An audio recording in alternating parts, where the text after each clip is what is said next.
Ladies and gentlemen, welcome back to another World of Warcraft video. And as always, I can't even speak right now, stuttering, as always is what I'm trying to say. Much love to you. Your host, Papatello, bringing you the news, the coverage, and everything above, alright? And I'm just trying to have a good time with you. Maybe take you out to a dinner date. Maybe go on a one-on-one. Back it up, I'll kiss you. Poland Spring, of course. Editor, you know what to do. Zooming in. I love this guy. He's doing a good job as of lately. High five. You ever hit the desk again like that, I'll fire you. You're on high alert now. You're on high alert. I'm going to beat this guy up just for you guys. We'll keep him safe if you want me to in the comments below. Tell me save the editor. Hashtag save the editor. Settle down. Drinks up right now. Ah, yes. This was made from the new, craving of the higher rank ward of mages, I see indeed. Mages treating is very good indeed. Much love to the Bajan Cathedral. Back up from the Paladin Cathedral within furthest range of a potential frostbolt and 2 times the range of that. Don't get too close, you will get hotched. However, lock it in, amigos. Much love to you. We got a couple subjects to go over today. A couple things to talk about on Wowhead. And, going over, the fact that they discovered all the runes finally, and my issues with the Blood Moon event overall, and other things about alchemists getting, more bang for their buck per, crafting recipes and stuff. And then going over a change within the weekly rotation of Sunken Temple between the Prophet and Ogom, where you get to fight one or the other, depending on the week. So, very interesting stuff, very cool. It's going to shift up the little meta. When it comes to that fight, you're just going to have to, do different alternative strategies and worry about different moves. But overall, we're going to beat through Sunken Temple this week. Looking forward to it with the guild. 8 out of 8. It's going to be a very fun experience. Now, let's dig into the video. Good job. I like the transition there. You're onto something. Maybe you're not a guy from Fiverr after all. However, so, Endgame Profession's recipies missing from Phase 3 in Season of Discovery. As players have begun the maximum level of their professions, they're starting to realize that not all profession recipes are currently available in-game. For example, Kania, the enchanter supplier in Syphilis at Cenarian Hold, by the way, is not currently available. This indicates that players may have to wait until later endgame content becomes available in order to benefit from these profession recipes. So it seems like you're not able to get these right now at the current moment.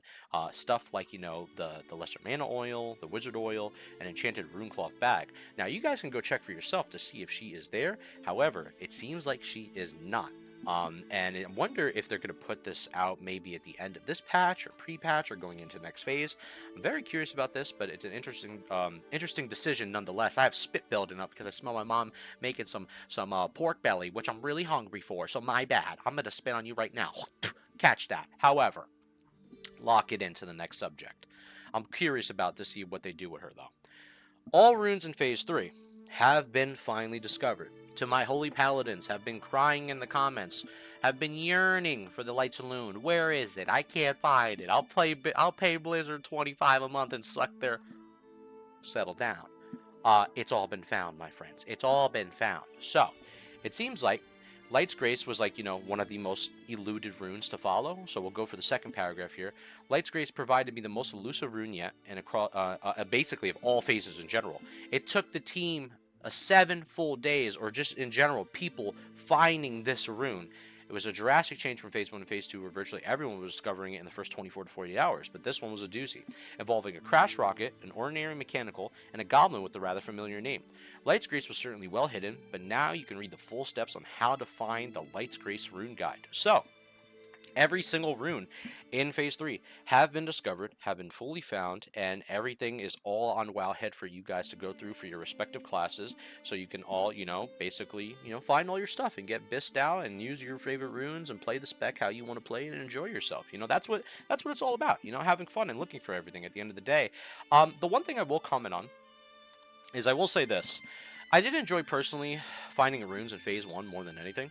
That was just my personal, enjoyment. I had fun, going for stuff like Divine Storm. Warlocks were going in the same area where Paladins were when we were going in Ashenvale.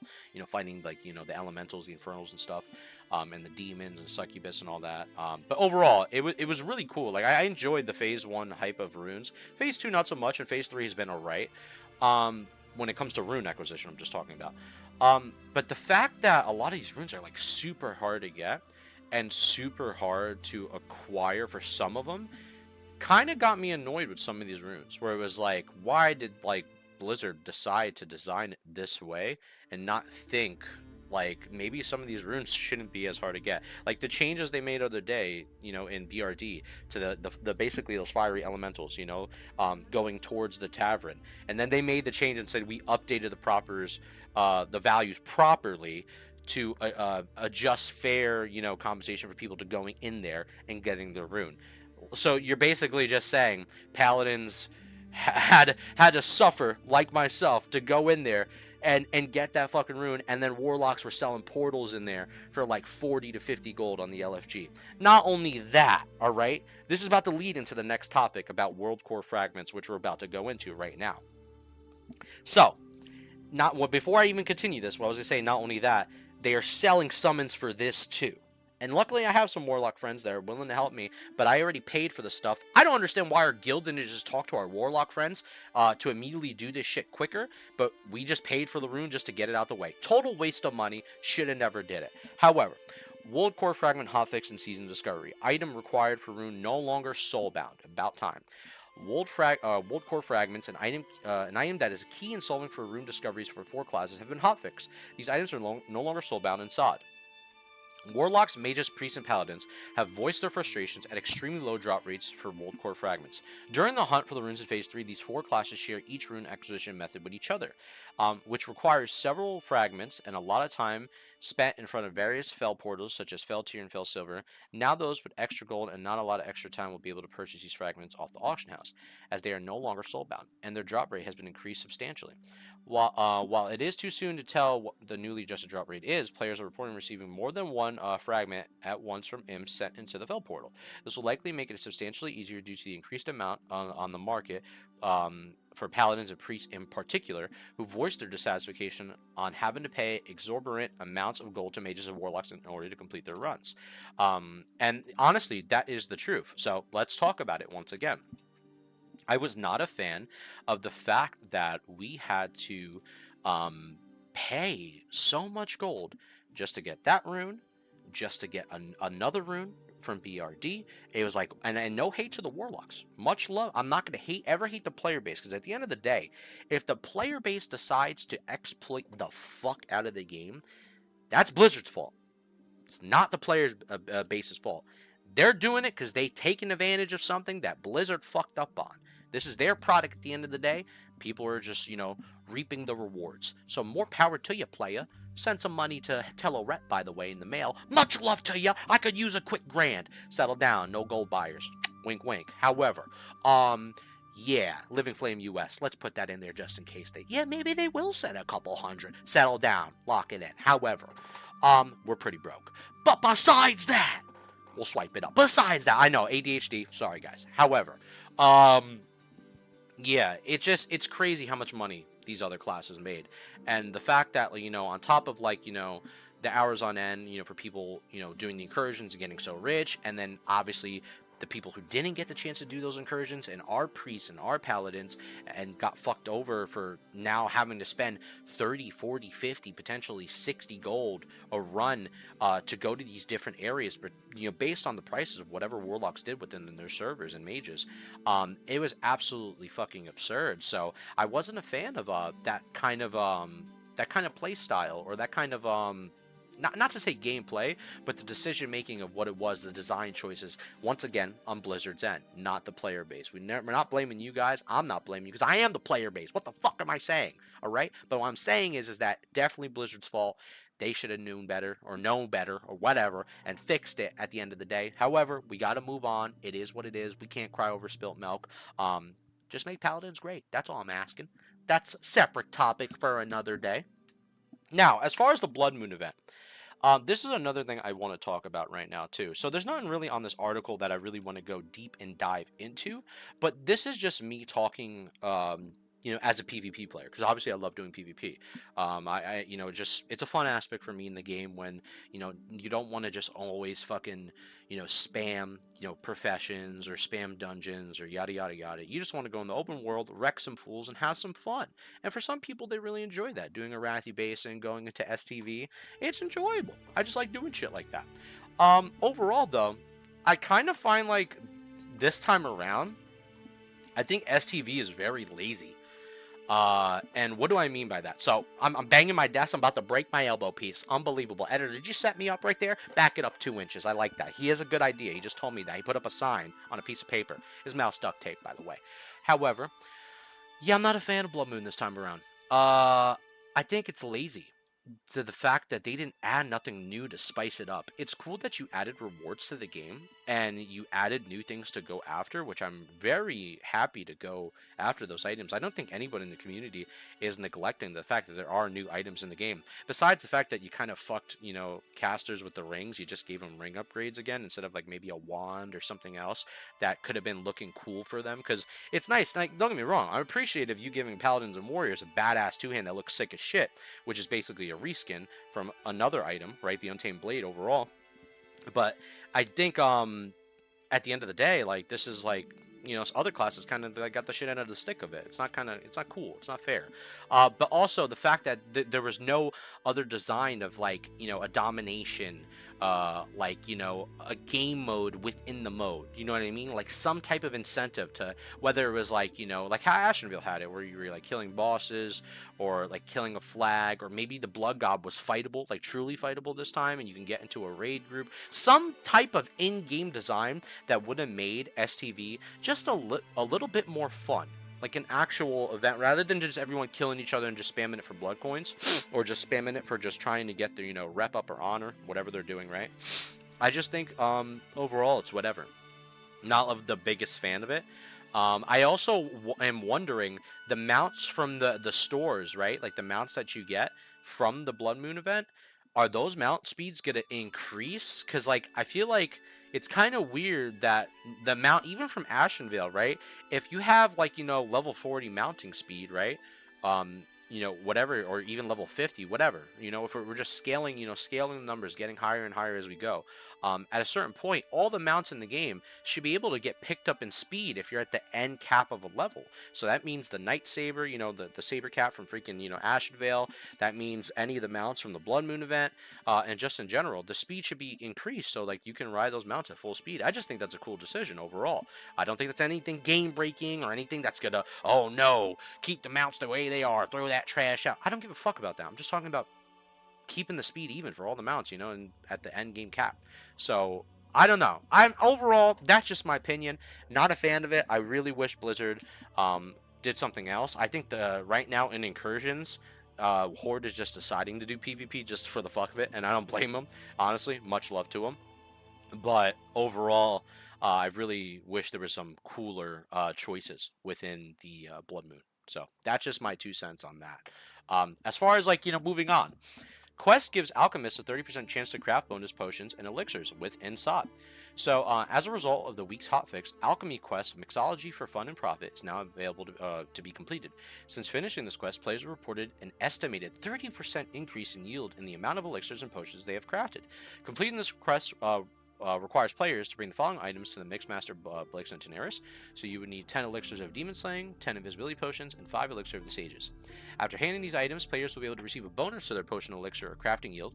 One player has reported crafting 120 elixirs with a yield total of 165. So that's 45 free elixirs that they were able to craft of a 38% crafting bonus.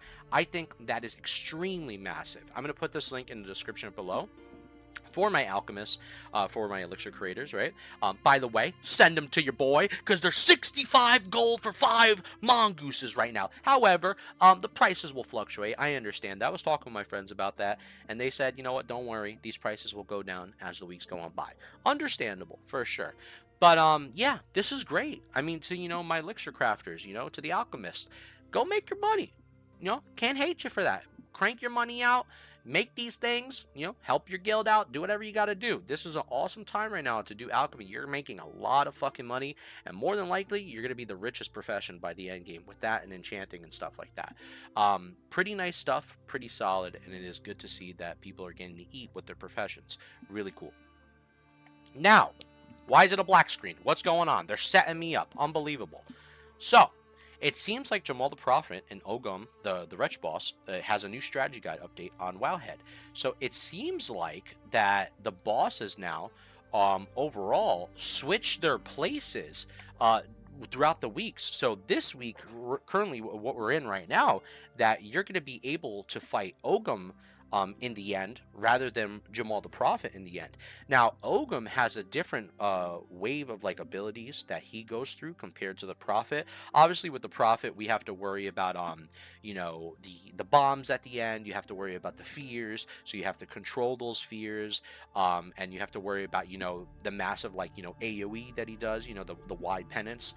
But with Ogom, there is a different set of abilities that he does that will completely mess up your raid. Now, we've been looking over it. I actually seen some clips, I believe, of Zarya. I was watching a video from him of him doing the run, and it seems like basically what Ogom does is he does the consecration. He does a lot of paladin abilities, which is very interesting. So he does abilities that are paladin like, where he does a consecration over underneath him, and by the time he's doing that, he's going to pull you in and do a divine storm that's going to hit for 750 holy damage to everybody. So it's very important to keep the people topped off in the raid for the healers, especially. He then does one of the most kind of scary abilities, because if you don't have a FAP or prepare yourself for this, you will get locked in pretty damn hard. Now, this can be dispelled, I believe. However, Hammer of Justice is a raid-wide Hodge to everyone for 6 seconds. So this dude's a PvPer. Somebody give me that type of ability right there. I like that one. However, then he does a Holy Strike. He strikes the target, inflicting 100% weapon damage as holy, and increased holy damage taken by 50% for 30 seconds. So, overall, this boss is going to be doing a lot of new things that the Prophet obviously doesn't, because the Prophet is basically just a shadow priest when he gets into his phase 2, and he starts going into, like, you know, his shadow form, doing the holy novas, the psychic screams, the shadow summon pains, and the mass penance is what we just went over. But when it comes to this boss right here, Ogom the Wretched, he can dispel holy fire, and Hammer of Justice can be dispelled, and you can also break out of it with tools like Divine Shield for my paladins, snapping out of that as well. But overall, this type of mechanic of this fight, it seems like it does require like a quick little tank swap when the burst damage is happening too much to a particular tank, just to, you know, help the healers out to conserve more mana. So having, you know, like a Warlock tank, maybe a Prot Warrior tank or a Paladin tank, even the Shamans, right? Shaman tanks, any type of tank, have somebody else like an OT just switch off of you real quick. If you're taking too much, build it back up, regain your threat, and then just tank and spank and hammer down the boss. I do think it's pretty cool, though, overall, that they are having this be each week, where this week we get to fight this version of the boss, and next week we will go back to the Prophet. And I like that. I think that is actually pretty interesting, because it gives a little refresher to the raid. It's like, oh shit, we're actually fighting this dude this week, you know? And I kind of dig that. I really do. I think it's a nice little turn of events to change things up. It kind of almost makes me wonder if they were to change up bosses in general in any of the raids that are out right now, to mix them up in different places and increase their either health values or difficulty values, or however they want to do it, to kind of throw off people, to be like, oh shit, I never expected him to be here in the raid, you know? Kind of reminds me of like a Dark Souls randomizer, almost, in a way, which I kind of dig. I'm sure they've done stuff like this in the past with, you know, or Retail WoW or any other versions. You guys can let me know in the comments below. My knowledge doesn't go that far. But what I'm saying is, I think it's, you know, just dope. I like it. I dig it. Yeah, that's really about it. Where are we at? 18 minutes with this video? That's all I got to really talk about today. In other news, on side thoughts, I'm still going after the sword. It ain't easy. It ain't easy. I got to tell you that right now. It has been tough. The drop rates have been pauldrons, fucking staff, and one wolf helmet, which I got to claim. So no transmog for a wolf. Oh, that's gonna be pretty cool. What the fuck am I doing? You better tell me. Get that out the script next time. I see it on the screen. I said what I said. However, no script. We know we raw dog. There's no condoms. Settle down. Not that type of video. However, much love to you. All you guys as well. And girls, much love to all you. All the friends. All the players all across the world. And that's about it. As always, Papa Tello loves you. I hope all you guys are doing great and having a beautiful day. Some good dinner. And go enjoy yourself. Go watch a show, alright? Till next time. Keep on keeping on. And I'll see y'all in the next one. Peace, amigos. Get out of here. Scram. Get out of here.